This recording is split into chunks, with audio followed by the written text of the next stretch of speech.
احذر من الغفلة، لأن الغافل ظلوم لنفسه، فإذا نزل به الموت تذكر هذه الأوقات فاحذر. يقول الله عز وجل: ولقد خلقنا الإنسان ونعلم ما توسوس به نفسه ونحن أقرب إليه من حبل الوريد إذ يتلقى المتلقيان عن اليمين وعن الشمال قعيد ما يلفظ من قول إلا لديه رقيب عتيد وجاءت سكرة الموت بالحق ذلك ما كنت منه تحيد ونفخ في الصور ذلك يوم الوعيد وجاءت كل نفس معها سائق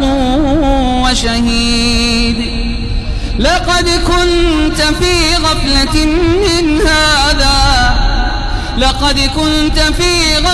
من هذا فكشفنا عنك غطاءك فبصرك اليوم حديد الغافل ظلوم لنفسه يا عبد الله. أتدري لما؟ لأنه غفل عن الآخرة، غفل عن الزلزلة، غفل عن الطامة، غفل عن الصاعقة، غفل عن الصاخة، غفل عن يوم الحساب، غفل عن يوم الدين، غفل عن يوم الفصل. ألا تقرأ هود؟ ألم تقرأ الواقعة؟ ألم تقرأ المرسلات؟ ألم تقرأ التكوير والانفطار؟ ألم تقرأها؟